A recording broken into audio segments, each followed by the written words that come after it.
Hey there, welcome back. If you're new to my channel, my name is Katie and this is Louisiana Cooking and Living, and today we're doing our 4th installment of our Valentine's special this year. We did 4 special videos last year and we're doing 4 this year also. It is so expensive to go out to the restaurant these days, and these are ways you can stay home and fix something super special for your family and loved ones. So previously we have done, well, let's see, last year, and I'll leave these videos linked in the cards above, the last year videos. Last year we did barbecued shrimp, we did chicken parmesan, we did a strawberry cheesecake, and we also did a frozen chocolate torte, which is a layered meringue dessert. And I'll leave those videos linked up in the cards throughout this video if you want to catch those.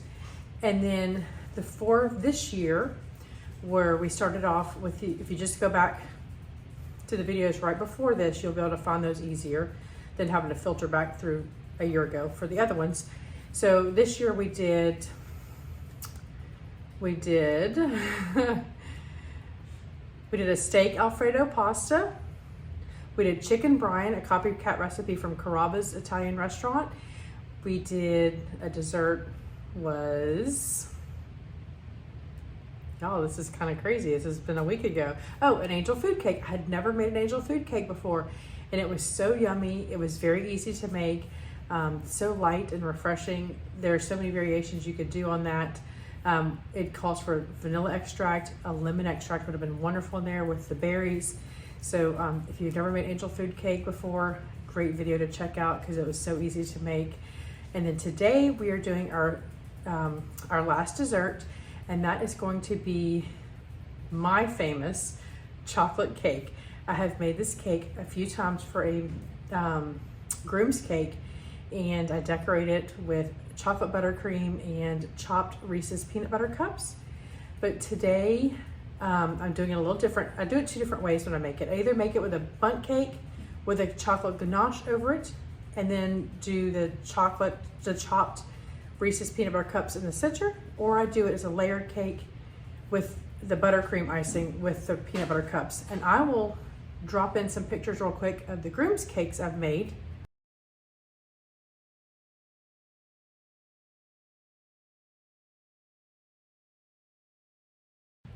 So these have the buttercream with the chopped peanut butter cups on them. Too many chocolate words coming out of my mouth at one time. But today we're gonna do the little fancier version where we're doing the chocolate ganache. It's a little bit more elegant, and that's what we're gonna do today. So get your bundt pan ready, and we'll get started. Look at this cute shirt I got. It says love, it has hearts on the elbows.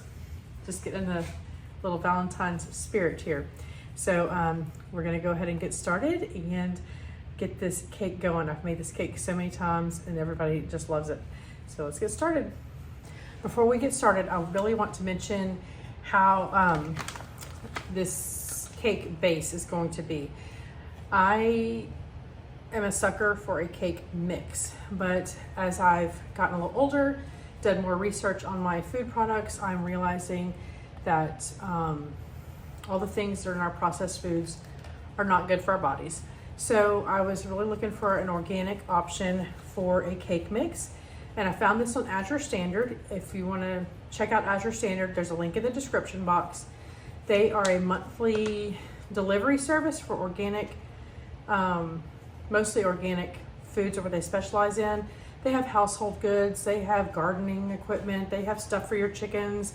They have all kinds of things. If you've never been to an Azure Standard website, go to that link, check them out. They do have drop places where you meet with other people that have ordered. The 18-wheeler comes, everybody helps unload it, and you go home with yummy, delicious items. So I found this organic chocolate cake mix there. It has organic cane sugar, organic flour, organic cocoa powder, organic tapioca starch, and some baking powder, baking soda, cream of tartar, sea salt, and natural vanilla flavor. So it doesn't have all the chemicals in this. It's not enriched flour, it's just regular flour. So I'm really excited about getting this cake mix. We're gonna try this out the first time today with this yummy tried and true recipe and see if this incorporates well. So if you want to give them a try, this is a great place to start. I also have some Azure videos of Azure hauls of my favorites of Azure also. So I'll try to leave, I'm not sure how many cards I can put up at the top, but there are many Azure video hauls of people. Plow and Pantry, she does Azure hauls. Three Rivers Homestead, Acre Homestead. A lot of people do that. So let's go ahead and get started. I just want to show what we're going to be using today. All right, so this is a very easy cake to make. It's dump it in the bowl and go. So you're gonna need one chocolate cake mix. Before, what I would use was the Duncan Hines butter recipe fudge, I think is what it was called, was the cake mix I would use, but we're gonna use this one today.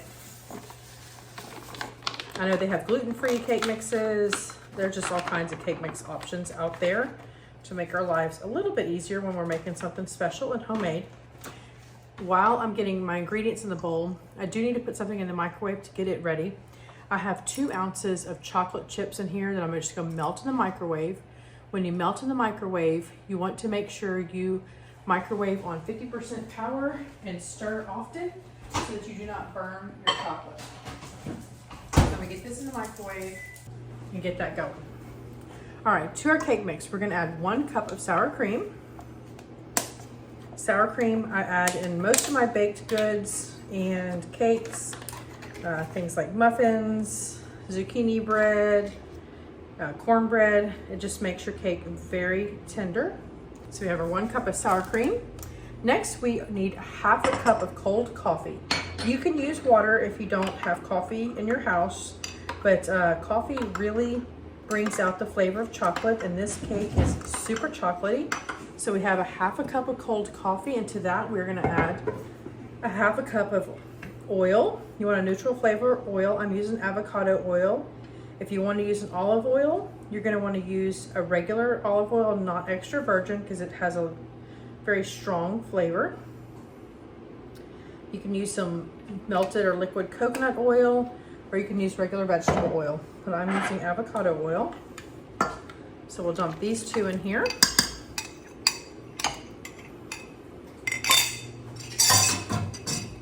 Next, we're gonna add, now I haven't searched out a organic version of pudding. I'm looking at the ingredients here. There are artificial flavors and colors in here. So that's my next thing to search out, is some organic instant pudding mix. So this is 1 small box of instant chocolate pudding. The way I look at it is when you're having dessert, you're not really paying attention to all those things that you might be paying attention to with your regular food. These are special things you don't have all the time anyway. So that's kind of the way I justify it. Let's see, add pudding mix and cake mix, beat for 1 minute. So let's get this together. Did we put the eggs in? Okay, eggs. 4 eggs.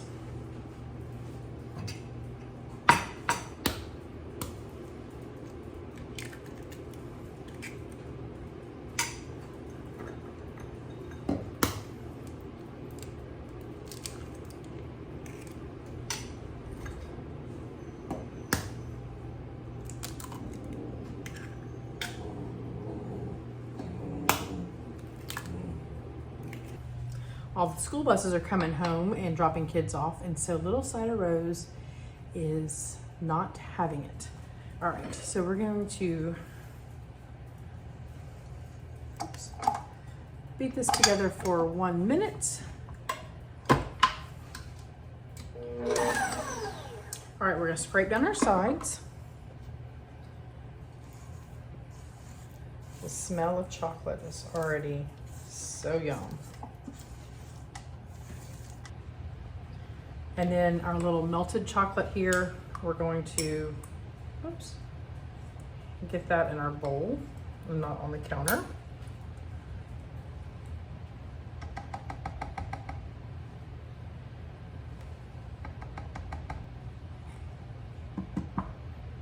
Get every bit of that as I can out. All right, let's mix this in good.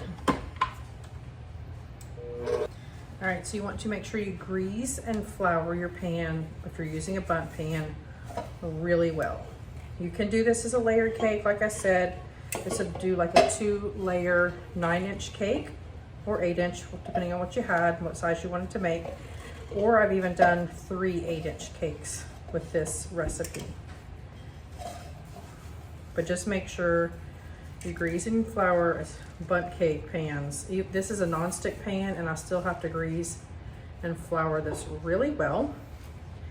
Now my trick is, when you're doing a chocolate cake, you want to use cocoa powder as your flour when you're greasing and flouring, so that it doesn't have like a white dusting on your cake when you go to turn it out.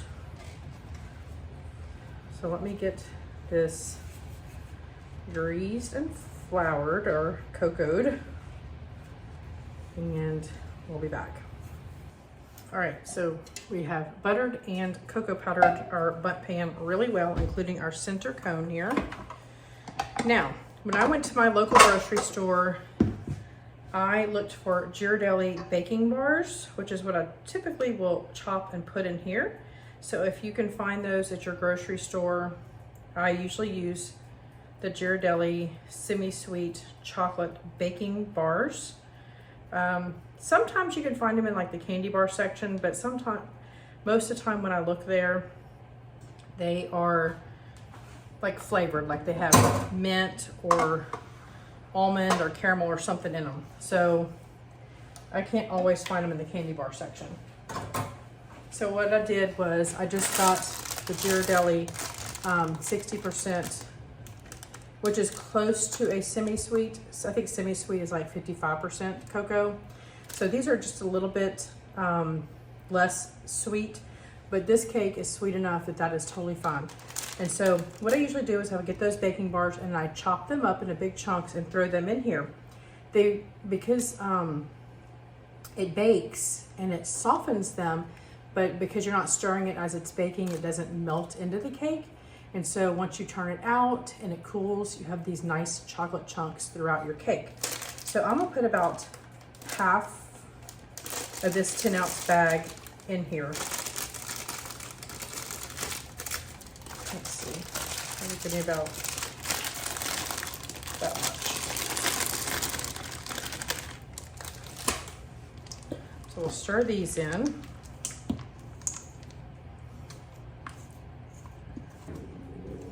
All right, let's fill our bundt pan. If I hadn't mentioned it, our oven is preheating to 350 degrees.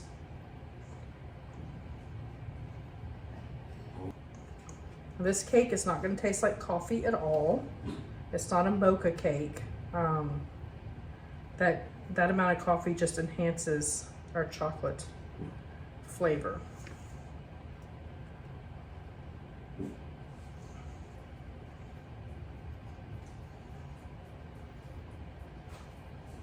All right, we're gonna get this in the oven. I'm gonna set my timer for 33 minutes, but I'll kind of let you know, because I did not write down in my cookbook. I put how long it takes for the layers to bake, but I did not put down how long it takes for the bundt cake to bake. So I'm gonna set my timer for 33 minutes, but I'll let you know how long it actually took.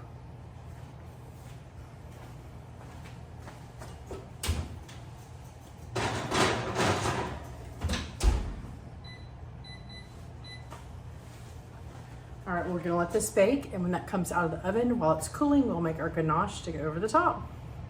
All right, to make our ganache I have equal parts whipping cream, which I have heated on the stove top till it came to a simmer. I was stirring it constantly so it didn't burn. So it's equal parts whipping cream, and then the rest of our bittersweet chocolate chips here.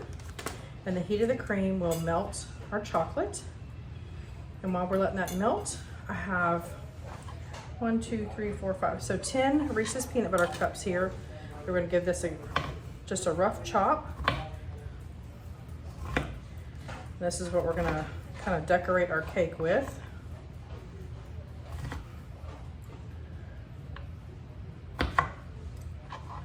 Peanut butter and chocolate, so good together. You remember the commercial back in the 80s? It was like, who got their chocolate in my peanut butter? Who got their peanut butter in my chocolate? So good together. So just that heat of the cream has melted our chocolate. We'll stir this till it's shiny and fully melted. It will thicken as it cools.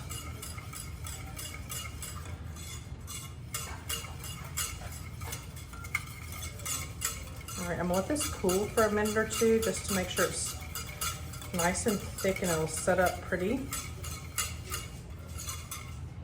You could even put this in your mixer and whip it and make an icing with it just like it is. But we want to be able to pour this and have this luscious chocolate glaze on our cake. All right, I'm gonna let this cool for a couple of minutes and then we'll be back to finish off our cake. Okay, I set this in the refrigerator for a couple of minutes. It's still warm, but it has thickened up some. And we're gonna go ahead and put this on our cake.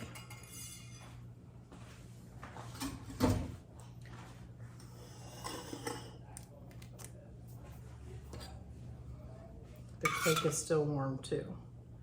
So you can just kind of drizzle back and forth. You can cover the whole thing.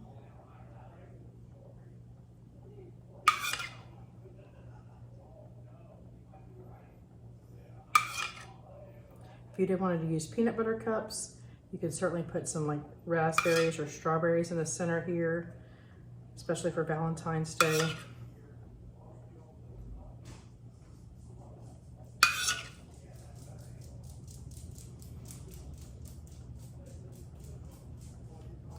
I like to put a little extra of this in the middle to make sure everybody has as much as they want when they get their slice. And now we'll put our peanut butter cups right here in the middle.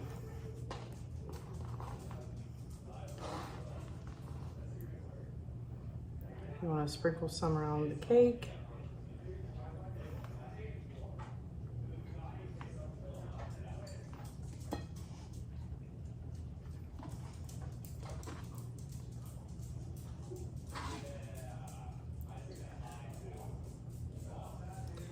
They're on a chocolate waterfall. They want to slide off. Alrighty, let's go ahead and get a slice of this. I'm just gonna use the same knife that I used to cut up those peanut butter cups. A serrated knife is always good with a bread product, any kind of bread product.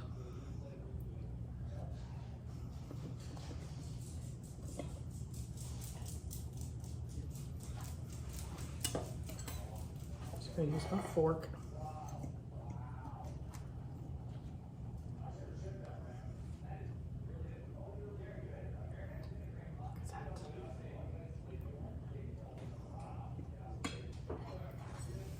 This is still warm, but you can see little chocolate chunks in there that once this cools, those will harden back up and you'll have chocolate chunks all in your cake. I'm gonna drizzle a little bit of my ganache around on the plate. I get a few of these little peanut butter cups for me. All right, let's get our little taste test. All right, let's get our taste test. Only thing missing is a cold glass of milk. It's so moist, it's so chocolatey, so yummy.